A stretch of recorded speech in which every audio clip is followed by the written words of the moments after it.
5 बच्चे हैं तो अब सबकी शादी के लिए पीएफ से आप निकाल सकते हैं पैसा। सरकार ने कुछ नियम बदल दिए हैं। नमस्कार, न्यूज़ 18 का डिजिटल प्लेटफॉर्म देख रहे हैं आप और मैं हूं आपके साथ ऋतु सिंह। दरअसल ईपीएफओ ने नियम आसान कर दिए हैं। अब शादी के लिए 5 बार और एजुकेशन के लिए 10 बार पैसा निकाला जा सकता है। 25% मिनिमम बैलेंस छोड़कर 100% पात्र राशि विड्रॉ की जा सकती है। ईपीएफओ से अब आप 100% पात्र रकम निकाल पाएंगे। सरकार ने ईपीएफओ से जुड़े नियमों को आसान करते हुए सोमवार को इसकी जानकारी दी। ईपीएफओ संबंधी जिन नियमों में बदलाव किया गया उसमें आंशिक निकासी का नियम भी शामिल है। पहले शादी के लिए आप केवल 3 बार ही अकाउंट से पैसे निकाल पाते थे, लेकिन अब इस लिमिट को बढ़ा दिया गया है। अब आप ईपीएफओ से बच्चों की शादी के लिए 5 बार राशि निकाल सकते हैं। यानी अगर आपके 5 बच्चे हैं तो सभी की शादी के लिए ईपीएफओ से पैसा निकाल पाएंगे। लेकिन याद रहे कि ये केवल 100% पात्र राशि ही होगी। इसे आप उदाहरण से समझिए। मान लीजिए कि आपके पीएफ अकाउंट में 1 लाख रुपए है।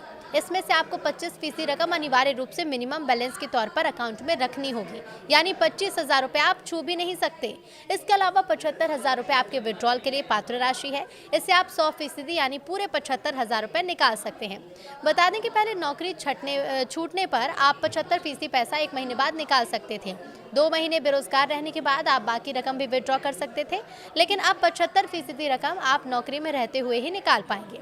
अगर आप अपने पीएफ अकाउंट से पैसा निकालना चाहते हैं तो कौन से वो स्टेप्स हैं वो हम आपको बता देते हैं। पहला स्टेप है कि सबसे पहले आप ईपीएफ की ऑफिशियल साइट पर जाएं। स्टेप 2 ये है कि अपने यूएएन यानी कि यूनिवर्सल अकाउंट नंबर, पासवर्ड और कैप्चा से लॉगिन करें। स्टेप 3 है कि ऑनलाइन सर्विस टैब पर जाएं और क्लेम फॉर्म 31, 19, 10C पर क्लिक करें। स्टेप 4 है कि अपने बैंक जानकारी की पुष्टि करें। ये वही बैंक अकाउंट होना चाहिए जो ईपीएफओ में लिंक है।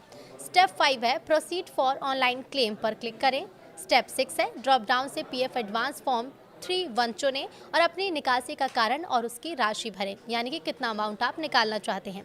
अगला स्टेप है कि आप आवेदन सबमिट करें और अगर आपका आधार, बैंक और पैन विवरण सही तरीके से वेरीफाइड है तो क्लेम आमतौर पर कुछ ही दिनों में बैंक खाते में ट्रांसफर हो जाता है। पहले आप एजुकेशन के लिए भी केवल 3 ही बार पीएफ अकाउंट से पैसा निकाल सकते थे, लेकिन अब इस लिमिट को बढ़ाकर भी 10 बार कर दिया गया है। यानी कि आप एजुकेशन के लिए 10 बार पैसे निकाल सकते हैं।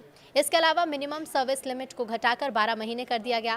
पहले अलग अलग काम के लिए इसकी समय सीमा अलग थी। मसलन नौकरी करते हुए अगर आप घर बनाने के लिए पीएफ से पैसा निकालना चाहते तो आपको कम से कम 5 साल निरंतर यानी कि लगातार सेवा की जरूरत होती थी।